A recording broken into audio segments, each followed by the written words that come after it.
The night had fallen softly over Los Angeles, but the city was never truly quiet. Lights flickered like restless stars, and the distant hum of traffic rose and fell like the tide. Inside a glass-walled penthouse overlooking the city, Dakota Johnson stood barefoot near the balcony, her silk robe brushing against her legs. She stared at the skyline, the wine glass in her hand untouched.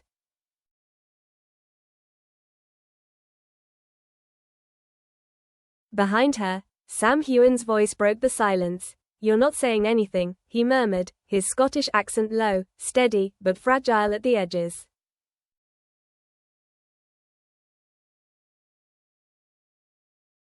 Dakota didn't turn around. "There's nothing left to say, Sam." He took a step closer, his reflection appearing faintly beside hers in the glass. The man who once made her laugh until she cried now looked as if the laughter had been drained from his soul. His face, rugged and familiar, was shadowed by something heavier than guilt, a decision he had made, and could never take back.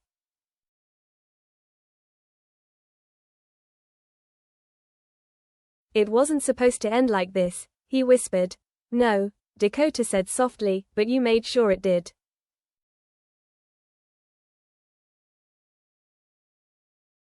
The air between them was sharp with unsaid words. For months, rumors had swirled, whispers about Sam's upcoming film contract, the one that required him to move back to Scotland for 2 years, maybe more. At first, it was just career talk. Then it became clear. His decision wasn't only professional. It was personal. He had chosen a life where she didn't fit.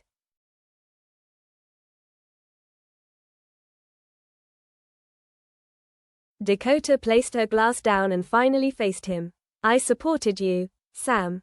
Through everything. The press, the lies, the distance. But this time, you didn't even ask me."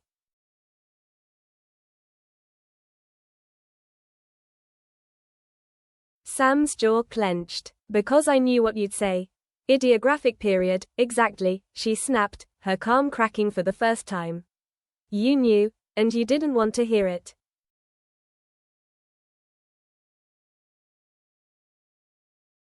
For a moment, he wanted to reach for her, to bridge the small space between them. But he didn't move. He couldn't. Every word she spoke made the truth heavier. He had chosen his career over her, thinking it would hurt less if he did it quietly. But it didn't.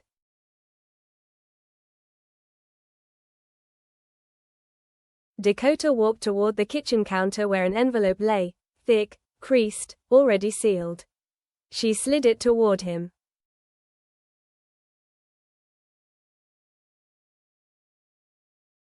"It's everything you left at my place. Letters, notes, photos. You can have them back."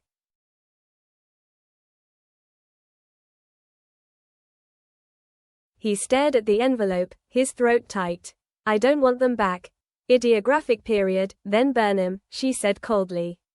"Just like everything else."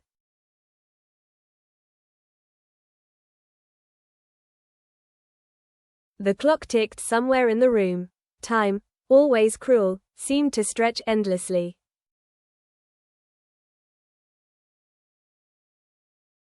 Sam finally found his voice. "I thought you understood why I had to go. Ideographic period, you didn't go, Sam. You ran. There's a difference."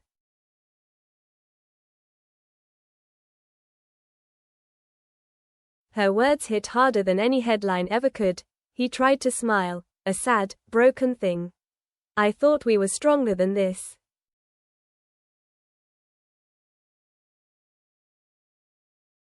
"We were," Dakota whispered, her eyes glistening. "Until you stopped fighting for us."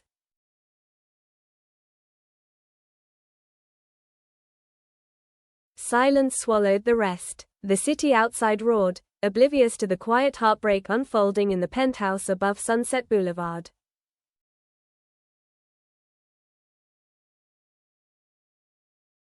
Dakota picked up her bag, small, leather, the same one she used the first night they'd gone away together. She turned toward him, her voice steady but trembling at its core.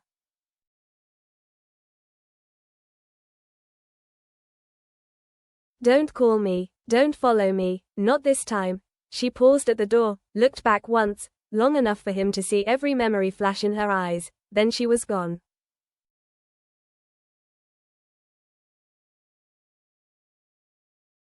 The door clicked shut, and the echo of it filled the room. Sam stood frozen, the envelope between his hands. He wanted to chase her, to fix it all, but something inside him knew, this time, there would be no next morning, no apology, no quiet reunion under the sheets.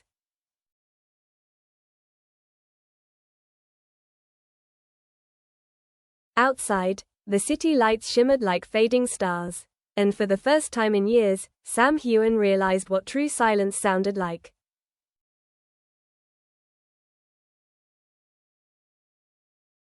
The next morning, the city awoke to headlines. Sam Heughan and Dakota Johnson split. Sources say, it's over for good.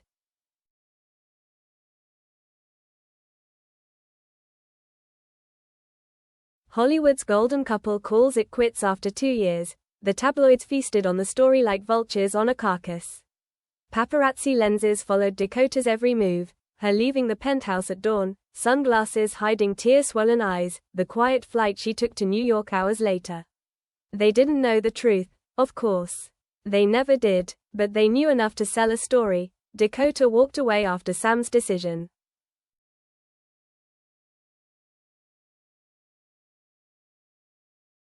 In a small hotel room overlooking Central Park, Dakota sat cross-legged on the bed, scrolling through the chaos online.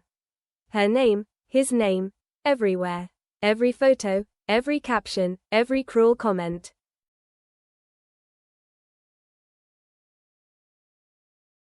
She turned the phone face down. The silence in the room was suffocating, but at least it was hers.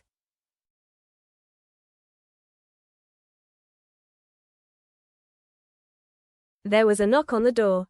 Room service, a voice said softly. She hesitated before answering. The tray held a pot of coffee, croissants, a folded note. Her assistant, Lily, must have ordered it. Dakota poured herself a cup, the steam rising between her trembling fingers. On the table, her phone buzzed. Sam calling.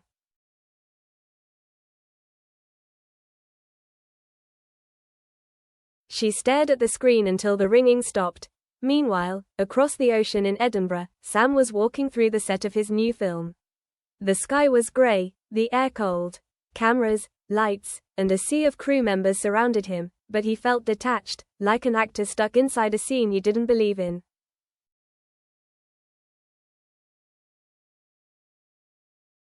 You okay, Sam?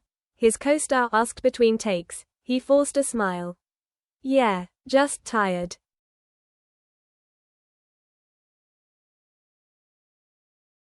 But everyone could see it, the hollowness behind the smile, the way he kept glancing at his phone when he thought no one was looking. The way he said her name once, quietly, when he thought the mic was off.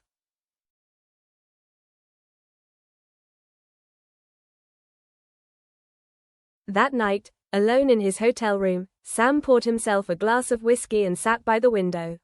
Rain fell against the glass, blurring the city lights below. He opened his phone again, scrolling through old messages.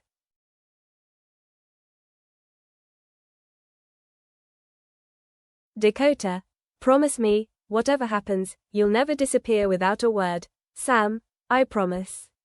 You're my word.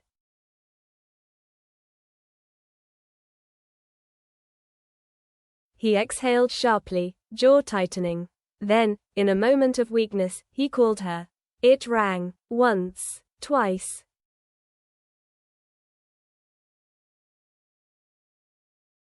No answer. He leaned back, staring at the ceiling. The whiskey burned down his throat like regret. Somewhere deep inside, he thought, maybe she was right. Maybe he didn't fight hard enough. Maybe this was what losing everything felt like.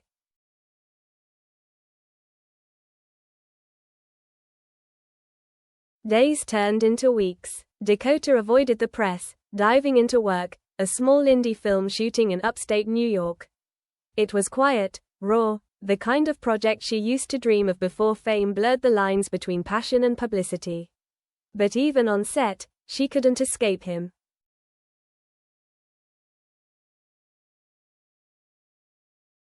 Every scene about heartbreak, every line about letting go, it all circled back to Sam.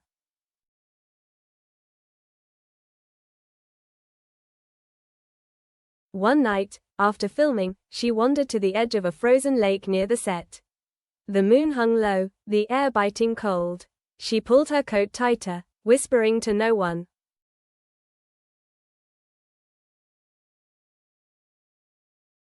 "You could have just asked me to wait." Her voice cracked in the stillness, because she would have waited, for a year, 2, maybe more. She would have crossed oceans, endured distance, ignored gossip.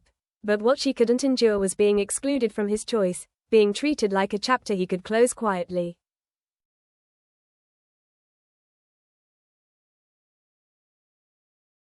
She brushed away a tear and smiled bitterly. "Guess I was always the second love of his life," she murmured, after his career.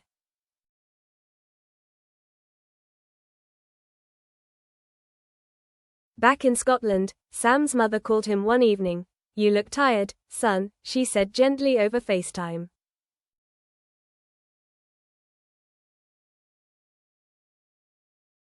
"I'm fine, Mum," he lied. "No, you're not. You've lost weight, your eyes are dull. I don't care about the cameras, I care about you."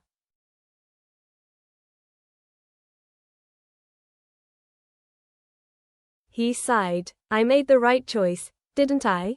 I had to take this opportunity." His mother's voice softened. Maybe you did. But the right choice doesn't always mean the happy one."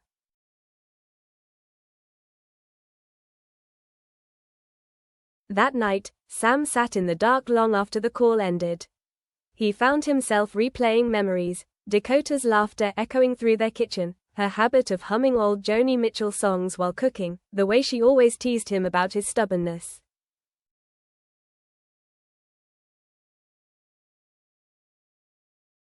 He opened Instagram. She hadn't posted in weeks. But an old fan page had shared a candid photo, Dakota on set in New York, smiling faintly, wind in her hair.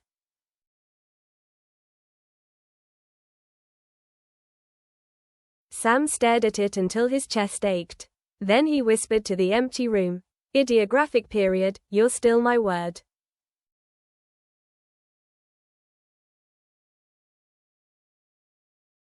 Three months later, fate, or maybe irony, brought them face to face again. It was at an awards ceremony in London. Both were nominated, she for Best Independent Actress, he for Best Leading Actor. The red carpet glowed under flashes, and the air buzzed with gossip.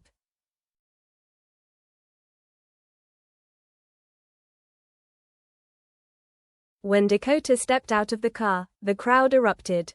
Her silver gown shimmered like moonlight. She smiled for the cameras, graceful as ever.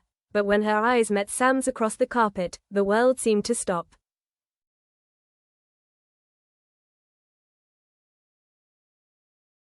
For a heartbeat, it was just them again.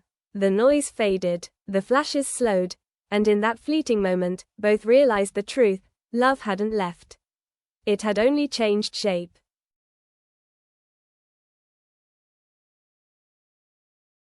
Sam started to move toward her, but an interviewer caught him mid-step. Dakota turned away first.